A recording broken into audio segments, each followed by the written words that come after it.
see. Welcome to this month's First Monday Speaker Series. My name is Thaddeus Vanessadelft, co-chair of Student Symposium. On behalf of the Co-Curricular Committee and the Andreas Center, I am pleased to introduce Dr. Nancy Pearcey as our speaker this morning. The 1980s saw a resurgence of Christian morality and political power. But by the late 90s, Christianity had failed to move much beyond that in terms of cultural influence. While Christians were involved in many areas of cultural life, they were not distinctly active as Christians. American Christianity was still struggling to tie its faith to everyday life. Dr. Pearcey changed that. Her book, How Now Shall We Live, co-authored with Charles Colson, was a prophetic call for life transformative Christianity. Millions of Christians answered that call. Her next book, Total Truth, Liberating Christianity from Its Cultural Captivity, received a Christianity Today Award of Merit and an ECPA Gold Medallion in recognition of its academic and cultural force. Put simply, we live in a Christian world that has been significantly changed by the life and work of Dr. Pearcey. She continues to be a leading voice of evangelical Christianity and is nationally and internationally recognized as America's preeminent evangelical Protestant female intellectual. Please join me in welcoming Dr. Pearcey this morning.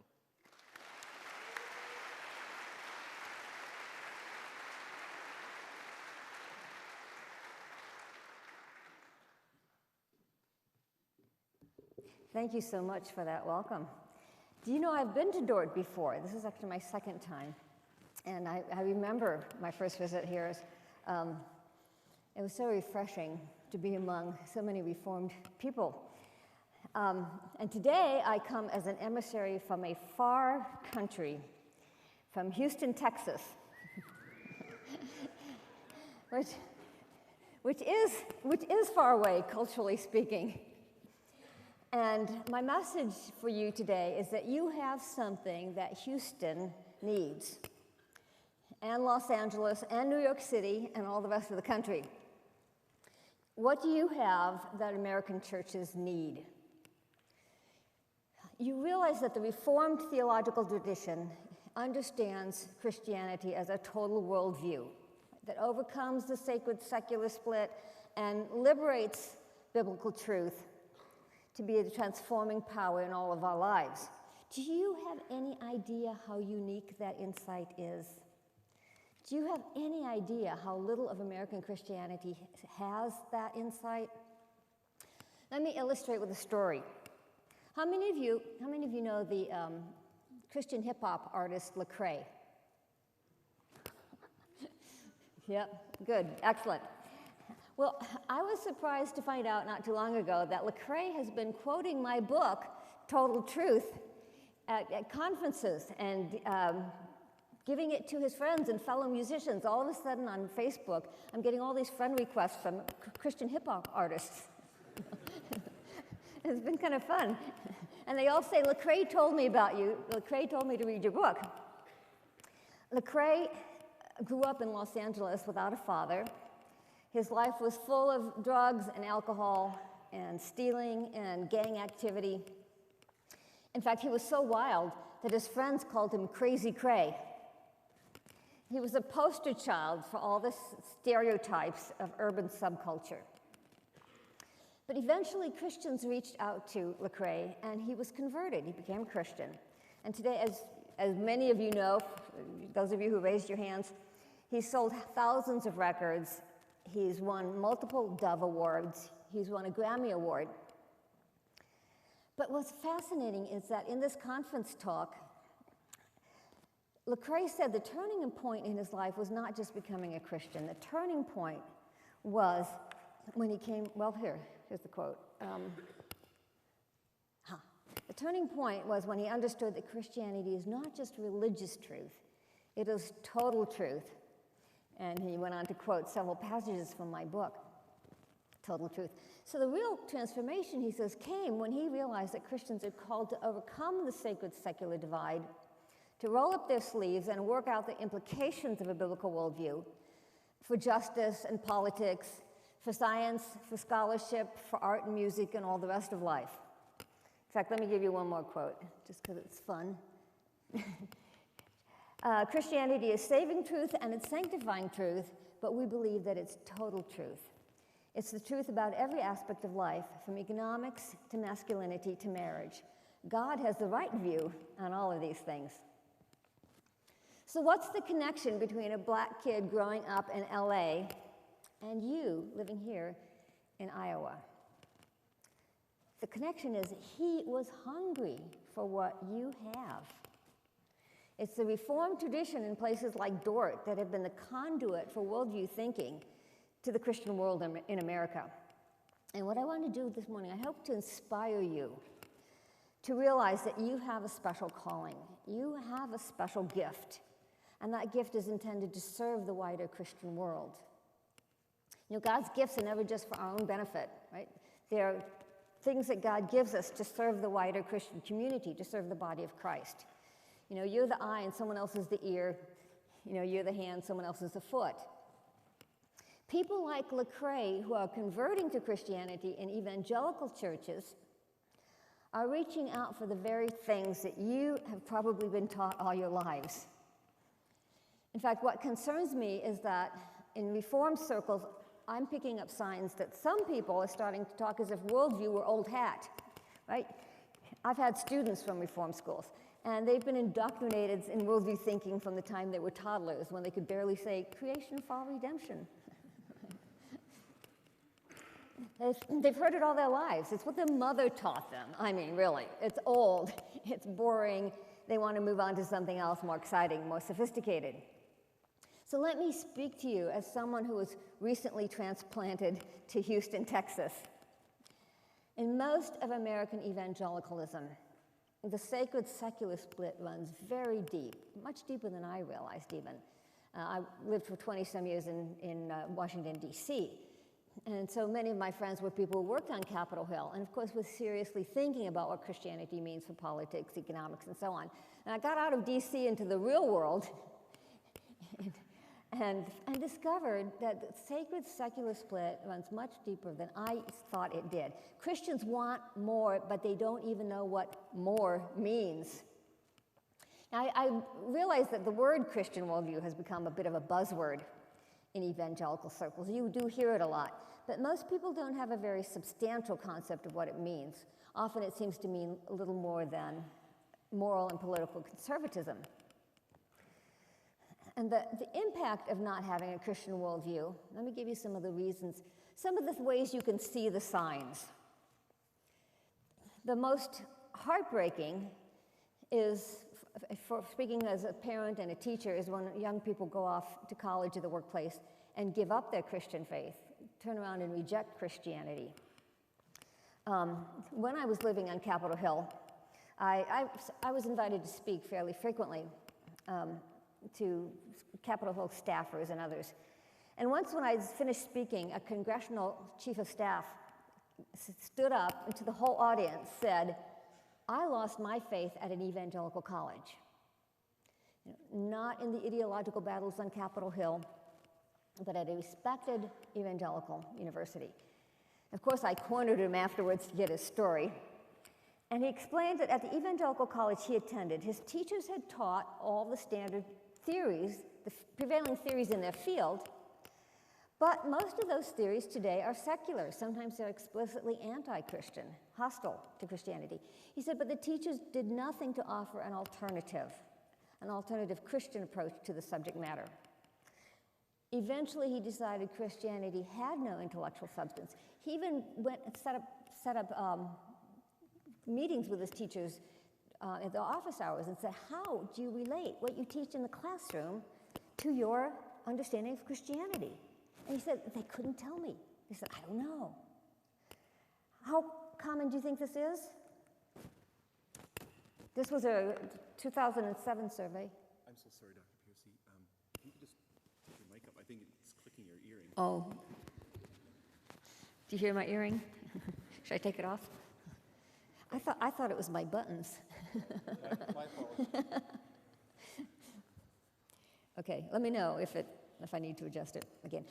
a survey in 2007 of, this was at the CCCU schools, right? The Coalition of Christian Colleges and Universities. So these are the more conservative Christian colleges. Found that only about half the faculty, only half, said they were confident that they could integrate faith and learning in my discipline. Only about half. So that's pretty typical. So I come here to entreat you, to beg you, to see these places as mission fields. They are desperate for the insights that you in the Reformed world take for granted. There was another survey of Christian colleges that found the same thing. It found that the course material was taught as merely technical, practical knowledge. And the Christian part of these colleges was not so much that they teach a distinctive perspective in the classroom on the subject matter, but the Christian part is primarily in the extracurricular activities, like chapel, Bible studies in the dorms, and so on. So what happens in a school like that? What happens is they're turning out young people who are Christian in their spiritual lives, but secular in their thinking. They're completely compartmentalized. Here's an example that I ran into. If you have read my book, Total Truth, it's in the introduction. I put it right up front because it was the starkest example I've ever run into. And it was written by a young woman who had just graduated from a Christian high school in Southern California. And she described her first day of theology class with these words. These words, right? Yeah. My theology teacher drew a heart on one side of the blackboard and a brain on the other side. And he told us that the two are as divided as the two sides of the blackboard. Oops. The heart is what we use for religion, and the brain is what we use for science. How are these students going to learn how to love God with all their minds when they're being told that their minds don't apply to Christianity? They've got a Christian heart and a secular brain. These people need your help. These guys are desperate for what you have to offer. I'll give you one example off the cuff here from, I'm going to just take my earring off now. I'm hearing it all the time now. Click, click, click. In one of my classes, I taught Al Walter's book, Creation Regained. How many of you have read Al Walter's Creation Regained? A good number. And I had a literature student. She was actually double majoring in literature and philosophy. And she was to give the class presentation on the book. And she stood up and said, "This book, I have really struggled with this book. I never thought literature had anything to do with Christianity." And she was about to graduate after 4 years in philosophy and literature, and she was not seeing any connection. I really struggled with this book by Al Walters. So people are deeply trapped within the sacred-secular split, and they end up with secular ways of thinking and acting. I used to teach for World Journalism Institute. In fact, I had some Dort students. It's a summer institute, and I sometimes had some students from here. One year we had a guest speaker in who was a working journalist in a mainstream newspaper, and he was a Christian himself. So what he told our students took us by surprise. He said, when you enter the newsroom, you have to leave your faith behind. You can't bring your Christianity into your reporting. Of course, we had been telling our students the exact opposite, so we had to debrief them afterwards. But it turned out that he had a very narrow understanding what it meant to apply your Christianity in the newsroom. He thought it meant things like devotional activities or quoting the Bible. But of course, if you read any newspaper article, you know the incredible spin that can be put on the news, right? Reporters make dozens of decisions when they report the news. What stories they think are worth pursuing in the first place, who they choose to interview, what quotes they choose, how much space you give to the topic, whether it's on page 1 or buried in page 16. There's all sorts of decisions that are governed by their worldview, what they think is important, what they want their readers to learn. It's impossible to report the news without some interpretive framework. And if a Christian perspective is ruled out of bounds, then a secular perspective is going to rush in to fill the vacuum. Even if you're a Christian, you will be thinking and living like a secular person in at least a good part of your life. Here's another example. This was an English professor at a conservative Christian college. He wrote an article in the Philadelphia Inquirer, of all places. He said he was stunned to read his students' journals. He said they would describe an intense worship experience on one page, and then you flip the page and they would describe their sexual encounters. He said, "My students are rampantly promiscuous. There's a significant gap between what they profess to believe and how they live." So for many students, he's saying, even sexuality is now in the secular side of the divide, right? They're thinking in secular categories about sexuality. You know, there's a sacred realm where you describe your worship experiences, and then even sexuality is in the secular arena. Let me give you a personal story. My oldest son went through a crisis of faith, where he kind of made his faith his own for the first time, and he decided to get a job at a Christian bookstore. That way he would be introduced to good Christian books. And at one point, the staff decided to run a raffle as a marketing gimmick. And so for several months, people were putting their names on little pieces of paper into the bowl. And then the staff pulled out the name. When they pulled the winning name, they said, "We don't like that guy. This isn't somebody we wanted to reward." They had hoped that the raffle would reward one of the loyal customers. So they went through the bowl, pulling names until they found somebody they liked and declared that person the winner. Okay, these guys were sincere. The bookstore staff was sincere in their Christian faith, but had they thought through how biblical ethics apply to the way they ran their business? Does business operate? Oh yeah, that's it. Is cheating an acceptable way to run a business for those who claim to be disciples of Jesus? Or does business belong in the secular realm where a different set of rules applies? Okay, here's another example. A man underwent a dramatic conversion experience in midlife, and he even rose to being a leader in a Christian ministry. But secular ways of doing business were so ingrained in his thinking that he resorted to them without even realizing it. For example, to impress the public, he used statistical tricks to shade the numbers and make his ministry to seem far more effective than it really was. Why do people do that? Because it raises more money. People like to give money to success. How common do you think this is? Let me give you some numbers. This has actually been studied by the Center for the Study of Global Christianity, which is at Gordon Conwell Theological Seminary.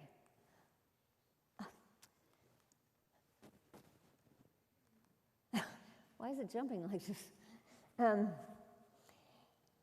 that 250 of the 300 largest international Christian organizations regularly mislead the Christian public by publishing demonstrably incorrect or falsified progress statistics. So most international Christian organizations spin the numbers to appear more successful than they really are because it attracts more donor dollars. Now, business and ministry leaders like this are not necessarily corrupt or evil. Many are sincere in their Christian commitment, but they're so trapped in the sacred-secular split that they literally don't recognize unethical behavior when it occurs in the so-called secular realms like business, marketing, advertising, legal contracts, things like that. Let me give you one more statistic. This was surprising to me as well.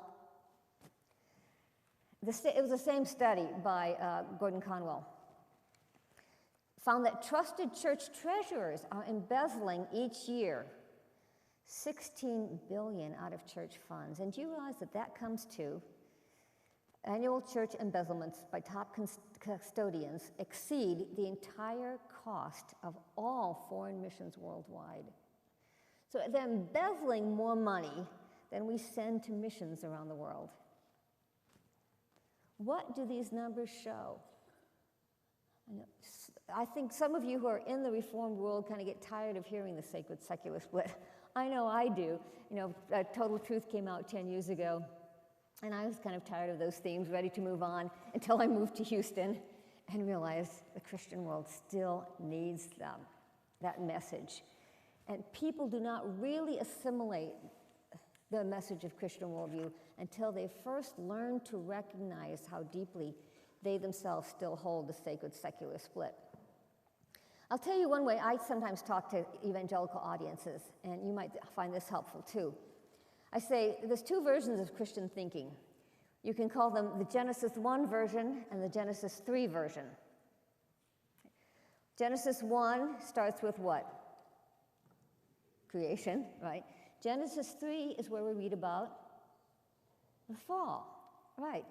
So most Christian organizations, ministries start with Genesis 3. They start with the fall, right? That's the classic revivalist message. You're a sinner, you need to get saved. Right? And it is this message that tends to foster that sacred secular split because it implies that our essential identity is that we're fallen. That this world is fallen, it's evil, it's broken, and there's no real value in this world. In fact, I was having this discussion with somebody just recently who was insisting to me that we're sinners, there's nothing good about us.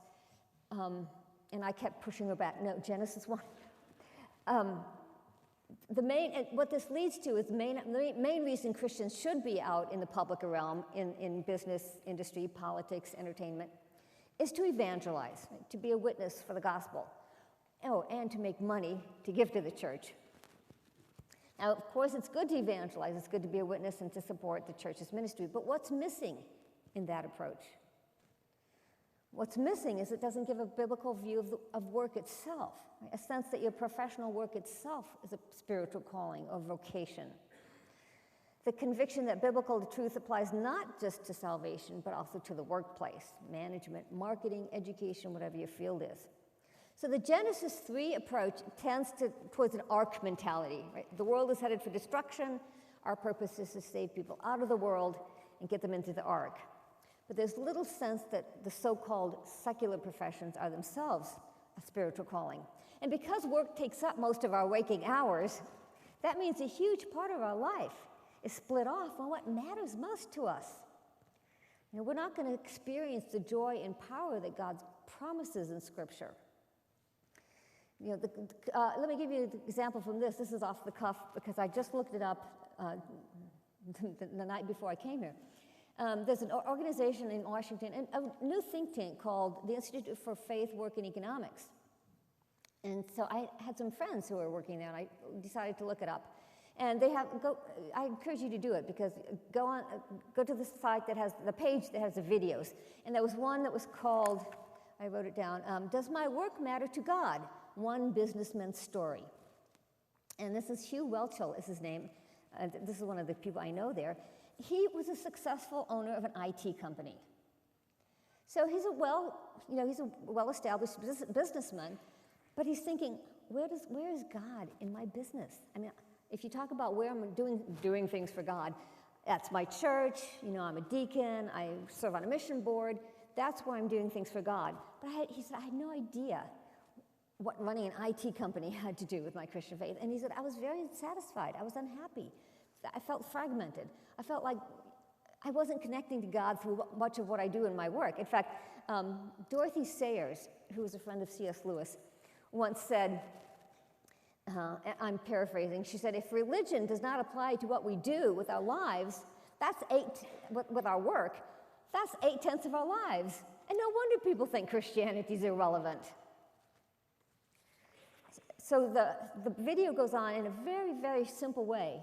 The owner of the IT company said, I discovered Francis Schaeffer, and through Francis Schaeffer, he was my gateway drug into the Reformed perspective. And I discovered the cultural mandate. And I discovered creation, fall, redemption. This is a midlife crisis in his life. This is some things that you've probably learned from the time you were toddlers. It was transformational. Go and watch the video. These very simple themes can be utterly transformational for somebody who's never heard them before. And if you look at the video, he lays it out in a very simple, direct fashion. And he said, this is what changed my whole life. So this is the Genesis 1 version. The Genesis 1 version starts with creation. It starts with what we might call God's first job description to the human race. That's a phrase from L. Walters in Creation Regained. He says, this is the first job. God sets up the universe for us to live in. He puts Adam and Eve in the garden, and he gives the first job description to the human race. Be fruitful and multiply and subdue the earth. Be fruitful and multiply doesn't just mean have a family. But historically, all of the social institutions grow out of the family. So it really means the school, church, business, government, all of the social institutions, including the policies and laws that govern them. And subdue the earth, develop the natural resources, plant crops and process the fiber into clothing. Take sand and make computer chips, right? Did you know what silicone chips are made out of? Silicone is from sand. So simple sand. Take wood and string and make musical instruments. All of culture starts with developing the natural resources. So this is the cultural mandate. It means that God has called us to build civilizations, build cultures. Now, I was raised Lutheran, so I like to stress to people that the source of these ideas came before Calvin. It was Martin Luther's teaching on vocation, right? Luther's heart went out to the lay people of his day, because remember, in the Middle Ages, there's a very strong nature-grace dualism, right? If you really wanted to show you were committed, you became a monk or a nun or a priest, and you separated yourself from this world. And ordinary lay people were considered second-class citizens in the church. And Luther's heart just went out to these very devout but devalued lay people, and he developed the concept of vocation. Luther liked to say, in our work, we are God's hands, we are God's eyes, we are God's feet. Now, granted, if God wants to, he can do miracles, like giving the children of Israel manna from heaven. But most of the time, he feeds people through farmers, workers in transportation, food processing, retailing, and so on. That's God working to feed people just as much. If God wants to, he can heal the sick miraculously, like Jesus did in the New Testament. But he's working just as much through the work of doctors, nurses, and healthcare specialists. If God wants to, he can rout an enemy miraculously, like he did in the book of Judges.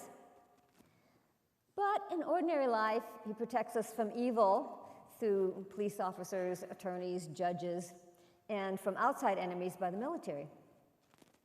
God raises children through parents, teachers, pastors, soccer coaches. So the Genesis 1 view says that the work of the entrepreneur, business manager, politician, mechanic is not second-class work. It's obedience to the cultural mandate. It's a way to fulfill God's original job description. Now, which version do most American churches teach? Genesis 1 or 3? Yes, 3. And the problem is not only in America, it's going global. So you know that Christianity is growing rapidly all around the world. Take Africa. Did you know at the beginning of the 20th century, Africa was less than 10% Christian? Beginning of the 20th century, not that long ago. Today, do you know what it is today? It's 40 to 50% Christian, depending on who's counting. And in many of and if you separate out the Muslim countries, the sub-Sahara Africa, many of the countries are 80% Christian. Uganda, Kenya, some of these countries, 70 to 80% Christian. So in terms of sheer numbers, the center of gravity today for Christianity is in the global south. But here's the dilemma. Many of these countries still suffer from poverty, disease, malnutrition, injustice, corruption, violence. Why isn't Christianity having greater impact? The problem is that missionaries imported the same Genesis 3 version of Christianity that they were teaching here. Let me give you a few quotes. This is a Canadian educator and philosopher. He says, in places like Africa, Western missionaries generally brought the gospel in the way they learned it, as a purely soul-saving faith with no real bearing on anything else. Religion was mostly a personal matter, nothing to do with things like politics, science, law, and economics. And then he finishes by saying, African people were given the gospel, but not how to build a righteous nation, not how to apply Christianity to everything else. So what happens is, after worship on Sunday, people go home and live like pagans. Let me give you a few more quotes from African theologians, just to show you how they're struggling with this. This is another African. He says, churches have taught that Christ came only to save souls, not whole lives. And therefore, large churches have been built. Thousands of people go to church each Sunday, but transformation of communities has not occurred. And finally, one more. This guy has a Dutch-sounding name, so.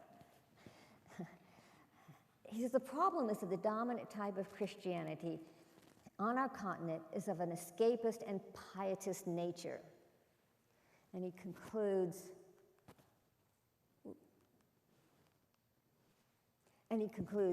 if we want a new Africa, we need a new type of Christianity. What's fascinating about this is even secular thinkers are starting to see the same thing. They're starting to realize that development depends more on moral vision and worldview than it does on sheer material resources, right? If you're a materialist or a Marxist, you're going to say the key is material resources because it treats people like essentially just material beings. But the turnaround began with some of these books, titles like, this is my favorite title, Underdevelopment is a State of Mind. Isn't that good? You'll never forget that title. Underdevelopment is not about material resources or skills or whatever. It starts with a state of mind. He's not even a Christian. This is by Lawrence Harrison. He's not a Christian himself, but he's recognizing religion, values, morality, worldview, these come first. And the other one, Culture Matters, how values shape human progress. Even the rock star turned activist Bono, okay? Now I don't even have to ask how many of you know Bono. The whole room would raise their hand, right? Okay, raise your hand. If you know Bono. Oh, some of you don't. Okay, good. You have to Google him when you go home. It's B-O-N-O. Bono isn't he Canadian? Oh, excuse me, Irish.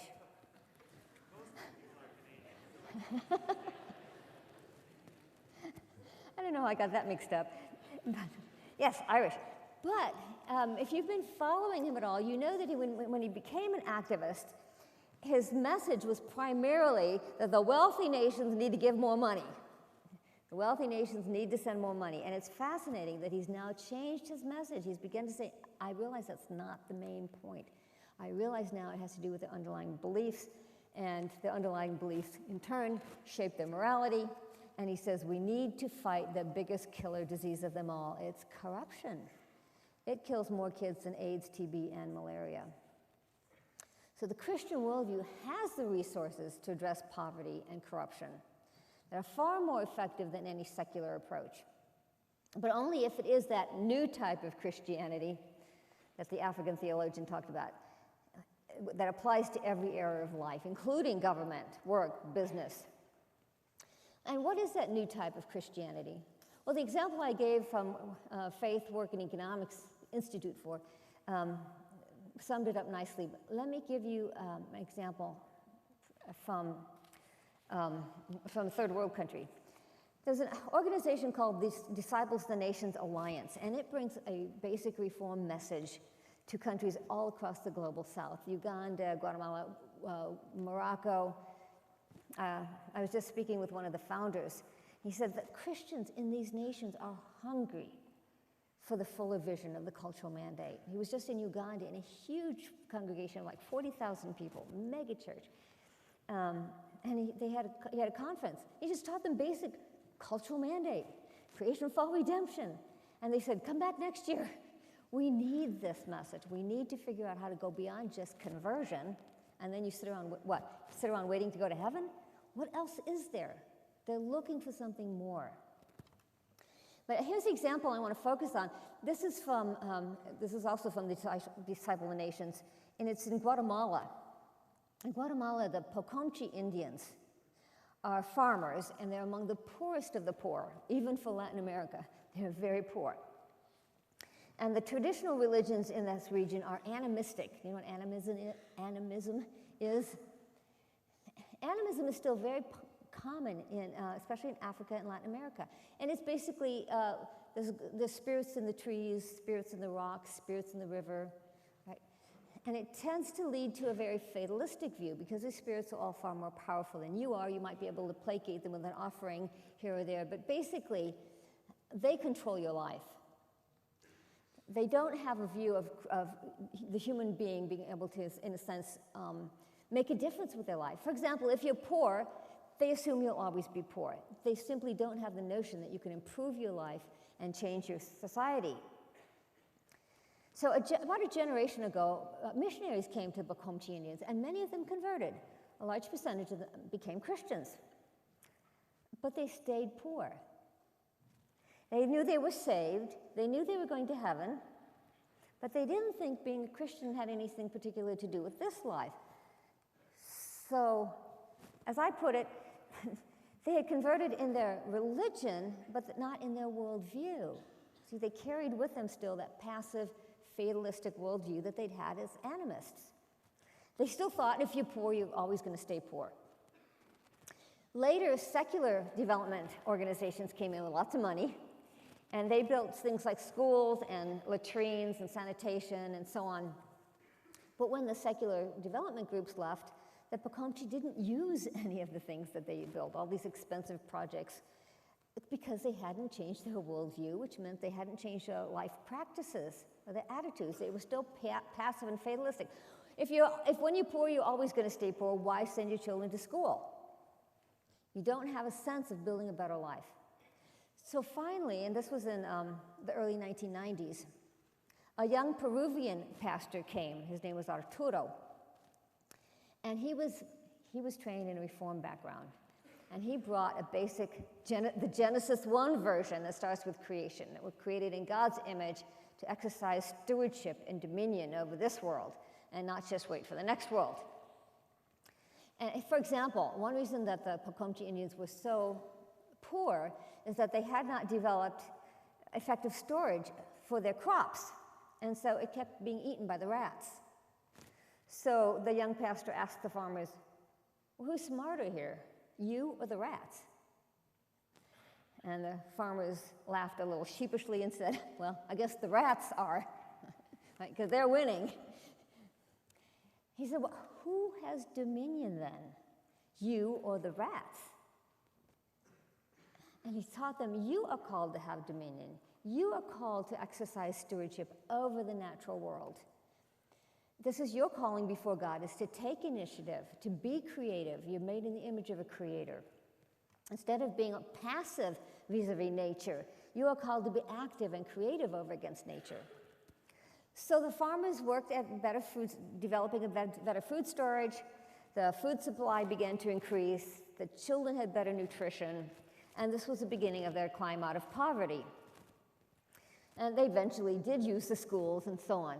But it all started with a shift from a Genesis 3 mindset, where Christianity is only about getting saved, to a Genesis 1 mindset that says Christianity gives principles for your family, your work, the way you run your society, to solve issues of poverty, corruption, and injustice.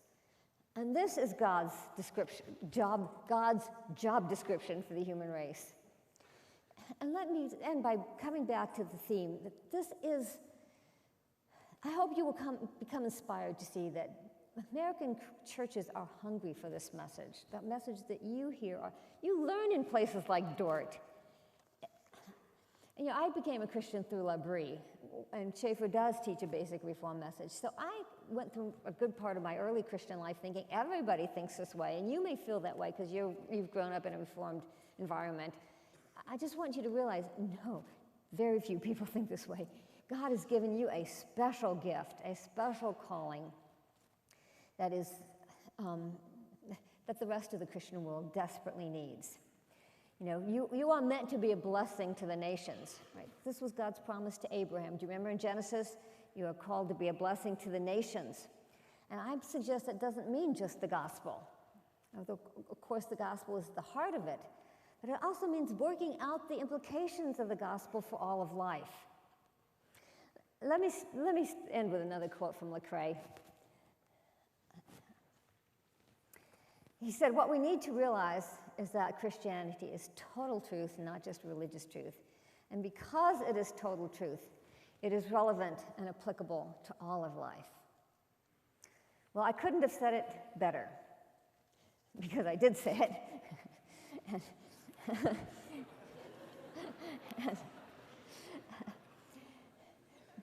But I hope you will go from here today energized with a new vision, for recognizing that when God gives his gifts, it's for the greater body of Christ, and that God has given you the opportunity to study at a place like Dort. I just wish I'd had it.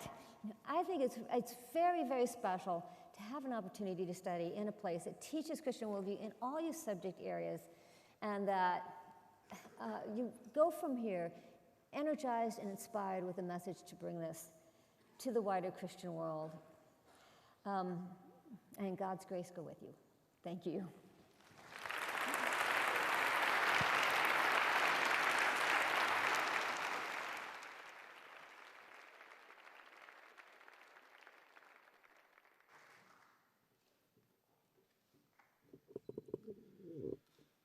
Dr. Pearcey, my apologies. We try to prepare as best as possible for any guest, but I have never yet done a mic check with a dangly earring. It's now on my list.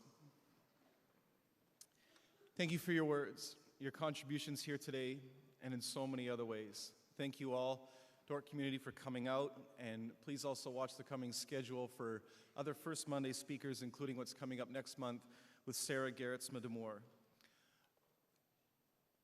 Also want to simply encourage you to take a look for other things coming out from the Andreas Center. The Andreas Center funds the First Monday Speaker Series and hosts this on campus. Dr. Drew is the director of that this year, and I'll be assisting him in some capacities, especially as it pertains to First Monday Speaker Series. If you have ideas or other ways you'd like to interact with us, please let one of us know. And also look in the next 2 weeks for a new website coming out, hosted by the Andreas Center, inallthings.org. Finally, please also join us again tonight as Dr. Pearcey will be giving a presentation in SB 1606 at 7:30 titled Dory Weird and Modern Idols, a fresh take on Reformed apologetics. I hope to see you there.